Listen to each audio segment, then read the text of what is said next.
ये है SP media network और आप देख रहे हैं अनुभवी आंखें न्यूज। नमस्कार दोस्तों, आप देख रहे हैं अनुभवी आंखें न्यूज और मैं हूं आपके साथ संतोष गुप्ता।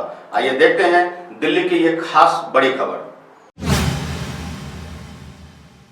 राजधानी दिल्ली, आपको बता दें कि मुख्यमंत्री अरविंद केजरीवाल राज्यपाल के साथ अपनी बैठक करने के बाद यह सार्वजनिक कर चुके हैं कि अब दिल्ली में यानी आज रात 10 बजे से सोमवार सुबह 5 बजे तक लॉकडाउन रहेगी, संपूर्ण लॉकडाउन, लेकिन जरूरी सेवाएं आपको मिलेगी।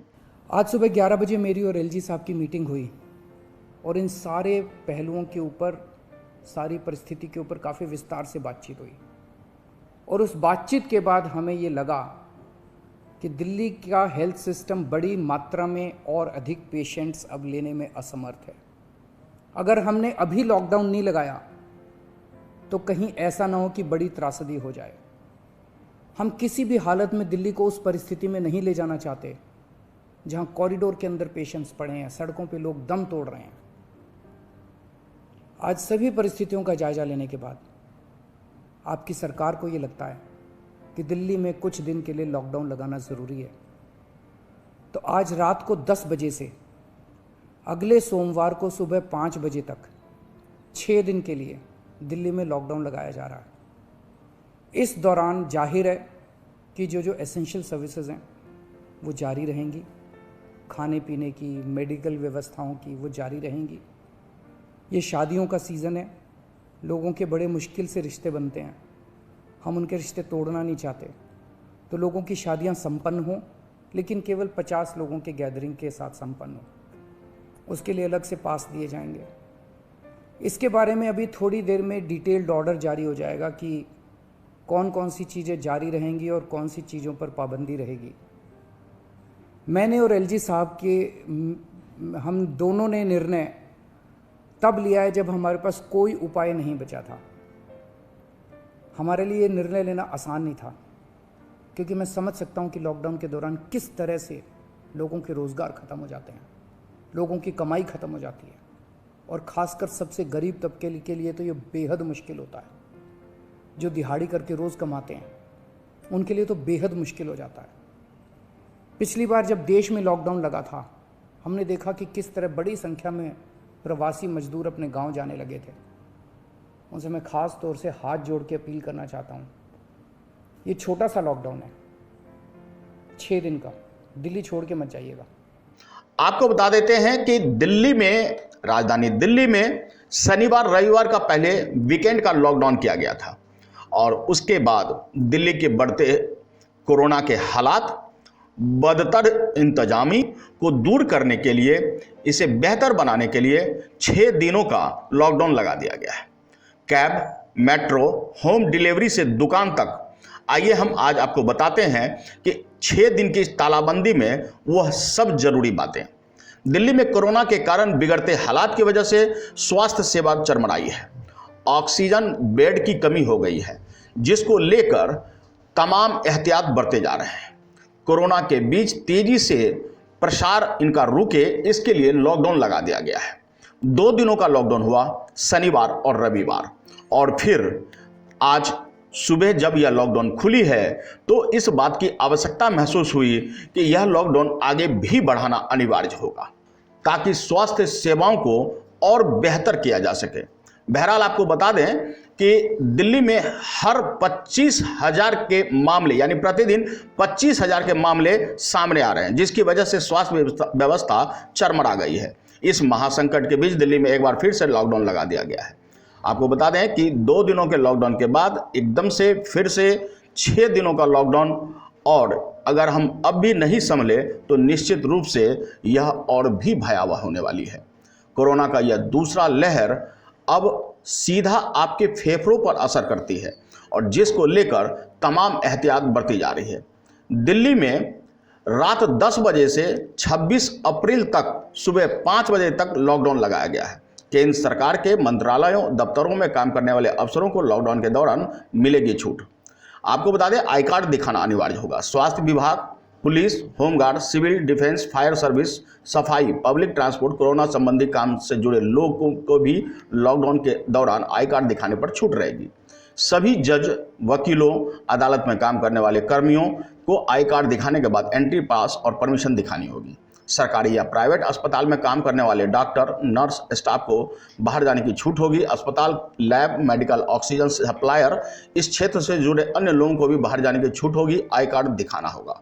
कोरोना का टेस्ट करवाने जाने वाले, वैक्सीन लगवाने वालों को भी छूट रहेगी, लेकिन आई कार्ड तब भी आपको दिखाना होगा। Airport, railway station, bus station आने जाने वालों को भी छूट रहेगी, लेकिन आई कार्ड दिखाना होगा। मीडिया से जुड़े लोगों को भी बाहर जाने की छूट है, लेकिन आपको भी आई कार्ड दिखाना होगा। बता दें कि राज्य से दूसरे राज्य जाने वालों को वाहनों को कोई रोक टोक नहीं है, लेकिन आवश्यकता अनुसार आई कार्ड आपको दिखाना होगा। इतना ही नहीं, आपको बता दें कि यदि आप इंटरनेट सेवा से जुड़े हुए हैं, यदि आप किसी नेट और डिजिटल वर्क में काम करते हैं, तो आपको इसकी छूट मिलेगी, लेकिन आपको ध्यान रखना होगा कि आई कार्ड पर्याप्त आपके पास होनी चाहिए। रोजमर्रा की जरूरी चीजें जैसे सब्जी, फल, किराना, डेयरी, मीट, दवाई, newspaper, internet service, cable service, IT service से जुड़े लोगों को छूट रहेगी। वहीं बैंक, एटीएम खुले रहेंगे। ई कॉमर्स की डिलीवरी चालू रहेगी। Petrol pump, LPG, CNG station भी खुलेंगे। पानी, बिजली की भी चालू सप्लाई रहेगी, घबराने की आवश्यकता नहीं है। खाने की डिलीवरी और टेक अवे जारी रहेंगे। रेस्टोरों में बैठ करके खाने पर पूरी तरह पाबंदी है। बहरहाल आपको बता दें कि पब्लिक ट्रांसपोर्ट में 50% से कम लोग रहेंगे, ताकि सफ़र आसान भी हो और कोरोना से बचाव भी। कई शादी विवाह के कार्यक्रमों में 50 से अधिक आप नहीं जा सकते हैं। चूँकि यह शादियों का मौसम है, तो परमिशन लेकर आप 50 लोगों के भीड़ के साथ शादी विवाह के कार्यक्रम आप कर सकते हैं। Mall, cinema hall, park, salon, beauty parlour, restaurant, bar, pub सभी बंद रहेंगे। राजनीतिक, सामाजिक, धार्मिक कार्यक्रमों पर भी पाबंदी है। स्टेडियम, मैच प्रतियोगिता की अनुमति लेनी होगी, लेकिन दर्शकों की इजाज़त नहीं होगी। कोई भी व्यक्ति अगर नियमों का उल्लंघन करता हुआ पाया गया तो चालान तो कटेगा ही, लेकिन आप अंदाज़ा लगाइए कि इसके साथ ही आप अपने लिए खुद खतरा मोल ले रहे हैं। तो खतरे की जान बनने से बेहतर है कि आप सुरक्षा के तमाम उपाय अपनाएं, सरकार के साथ चलें, सरकार के नियमों का पालन करें। कोविड प्रोटोकॉल है और इसका पालन बेहद आवश्यक है।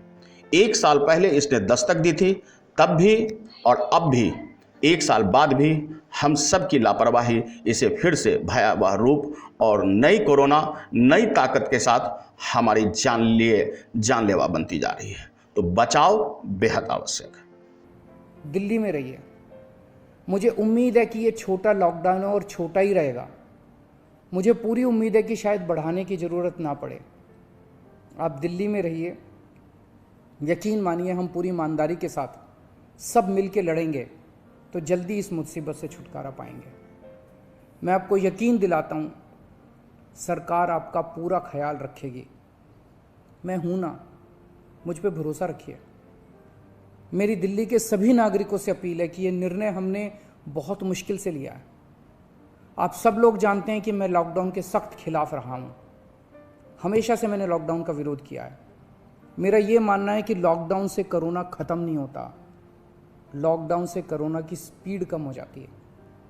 मेरा हमेशा ये मानना है कि अगर किसी भी शहर या राज्य की स्वास्थ्य व्यवस्था अपनी सीमा तक पहुंच जाए तो लॉकडाउन लगाना ज़रूरी हो जाता है, ताकि पेशेंट्स का नंबर कम हो जाए, ताकि हेल्थ सिस्टम को और दुरुस्त किया जा सके। ये जो 6 दिन का लॉकडाउन हम लगा रहे हैं, ये जो 6 दिन हम ले रहे हैं आपसे, इन 6 दिनों के अंदर हम बहुत बड़े स्तर के ऊपर और दिल्ली में बेड्स की व्यवस्था करेंगे। केंद्र से हम मदद मांग रहे हैं, उनसे लगातार संपर्क में हैं। केंद्र सरकार हमारी मदद भी कर रही है, उसके लिए हम केंद्र सरकार के शुक्रगुजार हैं। उनसे ऑक्सीजन की व्यवस्था करेंगे, दवाइयों की व्यवस्था करेंगे। इस लॉकडाउन के समय को हम इन सब चीज़ों के लिए इस्तेमाल करेंगे। मेरी अब सब लोगों से गुजारिश है कि लॉकडाउन का पूरी तरह से पालन करें, घर से बाहर इस दौरान ना निकलें। तो आज के लिए इतना ही। हमारे साथ बने रहिए और देखते रहिए अनुभवी आंखें न्यूज और पढ़ते रहिए अनुभवी आंखें अखबार। सोशल साइट्स, ऑनलाइन चैनल पे जाकर आप हमारे चैनल्स को देख सकते हैं, लाइक और सब्सक्राइब भी कर दीजिए। दोस्तों, आप हमसे जुड़ने के लिए अपना पासपोर्ट साइज फोटो और एक आधार कार्ड की फोटोकॉपी हमें भेज दें और हमसे जुड़ें। हमारे से जुड़ने के लिए इस नंबर पे आप हमसे बात कीजिए हमारा नंबर है 8826227802।